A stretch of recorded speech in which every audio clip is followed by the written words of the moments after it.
asalaamu calaykum waraxmatullaahi wabarakaatuhu duhur wanaagsan qodobada wararka duhurnimo aan idiin soo gudbin doonno waxaa ugu dooro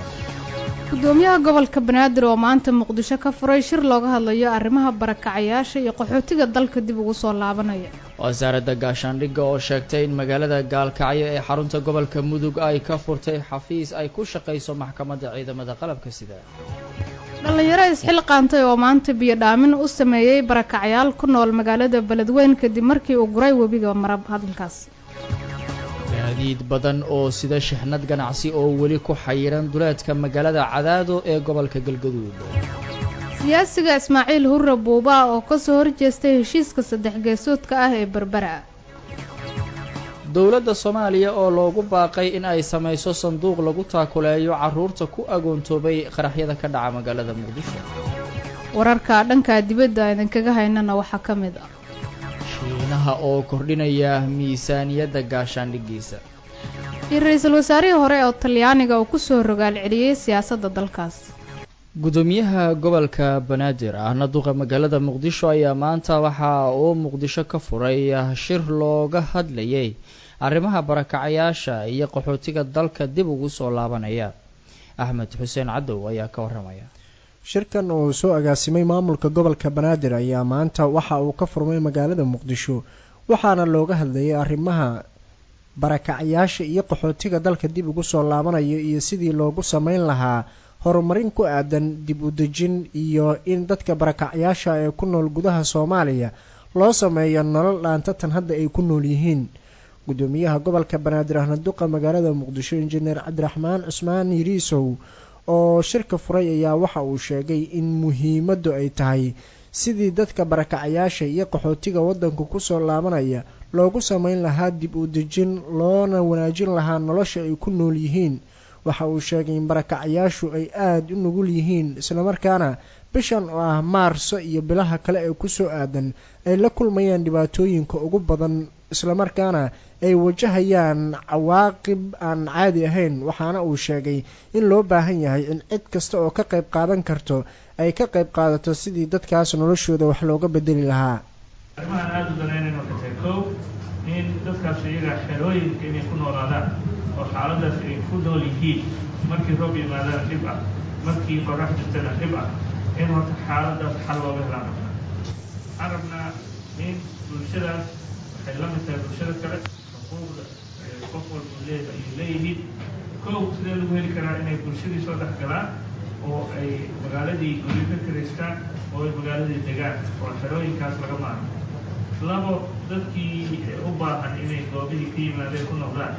dib u celin sidee loogu sameynaya loo hubinaya meelaha ay tegayaan inay yihiin sababaha aan hoggaankan u qaadanay dowladyada ugu cajoodnay waxay tahay goobaha ay ka imaadeen ayaa dowladyada qaarkood ka mida goobaha laga yaabo inay ku noqdaan oo dib u celin loogu sameeya ayaa ka mida marka haddii aanan fahamkaas guudna wada qaadan wada isla fahmin shirkan ayaa waxaa la filayaa in lagu soo gebagabeeyo magaalada muqdisho iyada oo ay ka qayb qaadanayaan hay-adaha qaramada midoobe ee ka shaqeeya arrimaha bini-aadinimada ee Soomaaliya. Waa mahadsantahay Axmed Cadow. wasaaradda gaashaandhigga Soomaaliyana waxa ay sheegtay in magaalada Gaalkacyo ay ka furtay xafiis uu ku shaqeynayo maxkamadda ciidanka qalabka sida ee Soomaaliya. sida ay faafahinta warkaan ugu eegayso Farxiye Maxamed Xuseen Muraad agaasimaha guud ee wasaaradda gaashaandhigga xukuumadda Soomaaliya Sokor Jaamac oo qabtay shir jaraa'id oo uga hadlayay laan ka mid ah maxkamadda ciidanka qalabka sida oo lagu furay magaalada Gaalkacyo ayaa waxa uu sheegay in ay ku guuleysteen furitaanka laantaasi si ay u qaado kiisaska ciidannimada la xiriira waxaana uu sheegay in maxkamadda lagu ballaarin doono gobolada dalka ciidamada qalabka sida Gaalkacyo way tagtay way nala socotay xarunteedii waa diyaarsatay hawlgalkeedii way bilowday waxaana ku xusuusinaya sharciga qofku haddii uu wax ku dilo qori ama dhaqan ciidan qofkaasi waxaa ku waajib ah in maxkamad ciidan uu galo way ka gudbaysaa madani qofku haddii uu ama kooxaday inta soo duusho ay wax dilaan waxay la dhigan yihiin ciidan hubaysan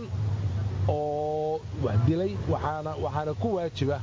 jawaabtoodu inay ka helaan maxkamadda militariga wayna joogtaa waana ka howlgashay kuma oran karo weli kiis bay qaaday laakiin diyaargarowdii waana jira waana ka howlgashay waana ogyihiin dagaalka in maxkamaddu ay ka howlgalayso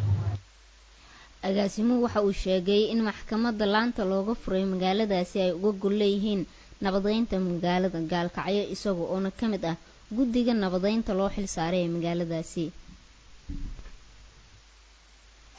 mahadsanid farxiya. dhalinyaro isxilqaantay ayaa maanta waxa ay biyodhaamin ka sameeyeen ama ay u sameeyeen biyodhaamin dadka barakacayaasha ah ee ku nool magaalada beledweyne ee xarunta gobolka hiiraan kuwaas oo haraad badan la ildaraa.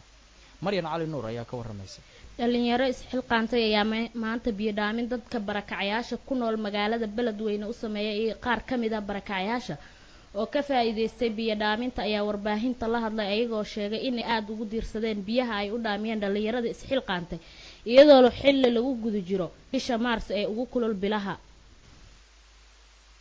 anigu ku hadlaayo afka muslimka biyaha maanta noola keenay aad ugu faraxsanahay markaasayna dhalinyarada isxilqaantay oo jeebkooda naga maamushi ilaahay miisaankooda aakhira oo u qabo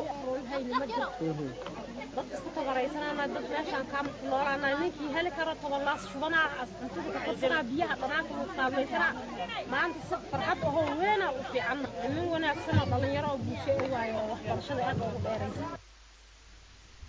qaar ka mid ah shacabka ku nool magaalada beledweyne oo maanta dhalinyaro isxilqaamayaala ay biyodhaamin u sameeyeen kadib markii uu guray webiga Shabeelle ee mara qaybo ka mid ah gobolka Hiiraan waxaana u dambeeyay warbixintii waryaheena maryan cali nuur.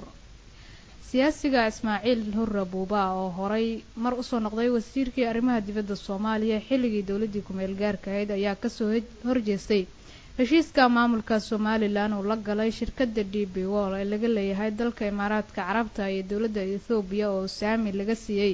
maalgashiga dekedda magaalada Berbera ee Somaliland. Buuba ayaa waxa uu sheegay in maamulka Somaliland ay qalad ku tahay 30% kaliya in Somaliland ay qaadato halka 70% lagu wareejiyay dawladda Imaaraadka iyo Ethiopia. Buuba waxa uu kale oo intaas ku daray in Somaliland ay ahayd inay qaadato ugu yaraan 51% taasi oo suuragelin karta in marka laga kulmayo go'aankaasi ay yeelato. Buuba waxa uu kale oo intaas ku sii daray hadalkiisa in go'aanka saamigaasi lagu siiyay Ethiopia iyo Imaaraadka ay tahay mid dhaawici karta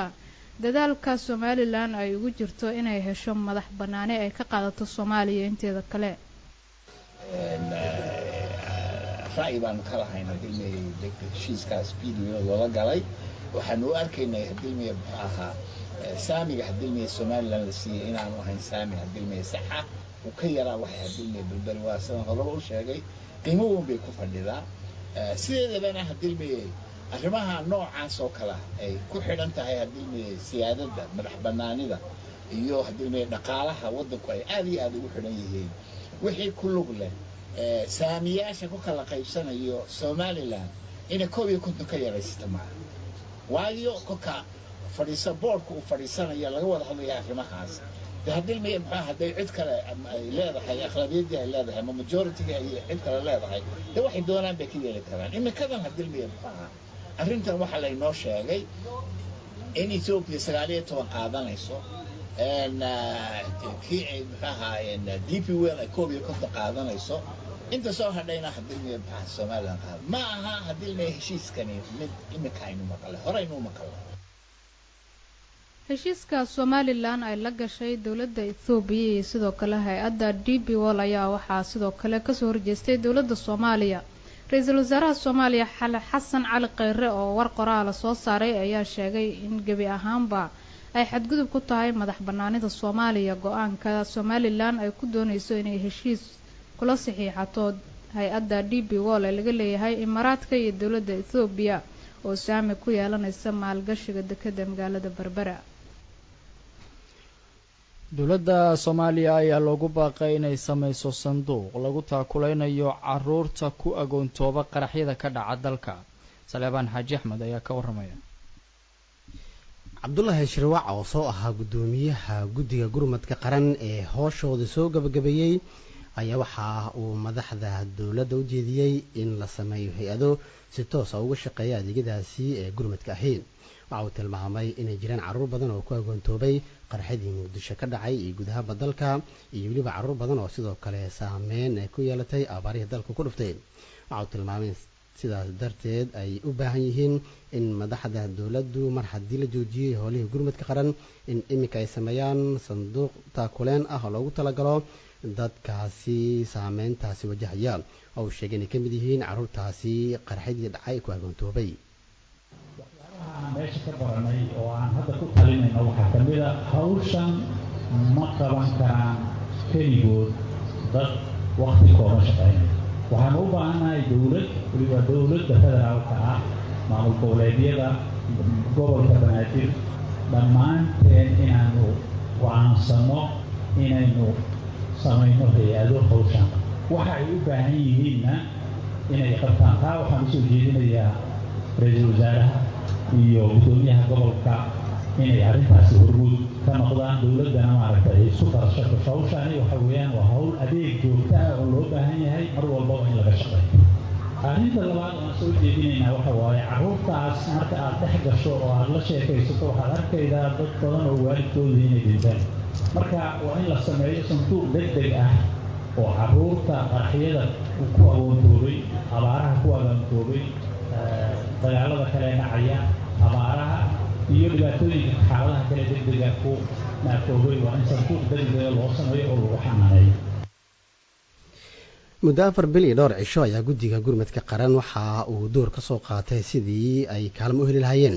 dadkii uu saameeyey qaraxii Zoobe oo dad ka badan 3,000 ay kaalmo toos ah ka heleen guddigaasi waxaana iminka la sheegay mar haddii howlahaasi la soo gabagabeeyey in loo baahan yahay dhinaca kale in dowladdu ay sameyso hay-ado si toos ah uga shaqeeya arrimahaasi oo inta badan u gurmada dadkaasi oo ay ugu badan yihiin carruurta ku agoontooba qaraxyada dhacay warka duurnimo dhageystayaal halkaad kala socotaan waa idaacadda dalsan stuudiyeeda muqdisho iminkana dhinaca dibadda Silvio Berlusconi ra-iisul wasaarihii hore ee Talyaaniga ayaa la filayaa inuu ku soo rogaal celiyo siyaasadda Talyaaniga sida ay muujinayso natiijooyinka hordhaca ee ka soo baxaya doorashooyinka guud ee dalka Talyaaniga waxaa suuragal ah in ay guushu raacdo isbahaysiga midig ee uu hogaaminayo ra-iisul wasaarihii hore ee Silvio Berlusconi waxaa laga yaabaa in ay helaan 268 kursi taas oo ka yar 316 kursi ee loo baahan yahay inuu helo xisbiga aqlabiyadda buuxda ee ku soo baxaya hase yeeshee sida la og yahay dowladda ayaa waxaa la filayaa inay qaadanayso ama dowladda la soo dhisayo ayaa la filayaa inay qaadato muddo toddobaadyo ah maadaama aysan jirin cid helaysa aqlabiyad qeexan haddii dowladda la soo dhisayo doorasho kale ayaa la filayaa in mar kale dib loogu laabto doorashooyinka la qabtay ugu dambeyntiina shiinuhu waxa uu kordhinayaa miisaaniyadda gaashaandhigiisa golaha dhaqanka ee dalka Shiinaha ama si kale haddii loo yiraahdo baarlamaanka dalkaas ayuu kalfadhigii sanadlaha ahaa uga furmay magaalada Beijing ee dalka Shiinaha xilli ka hor jadwalkii lagu ballansanaa ra-iisul wasaaraha dalkaas ayaa ku dhawaaqay kobac dhaqaale oo gaaraya 6.5% waxaana uu intaa ku daray in miisaaniyadda loogu talagalay gaashaandhigga la kordhin doono wax ka badan 8%. golahan ayaa lagu wadaa in uu meesha ka saaro sharciga hadda xadidaya inta kale ee uu madaxweynuhu xilka hayn karo waxaana arrintani ay ka dhigan tahay madaxweynaha dalkaasi Xi Jinping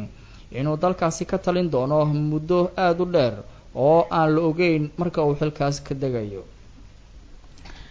warkii duurnimo dhageystayaal aad dalsan kala socoteen ayaa intaasi inoogu dhamaaday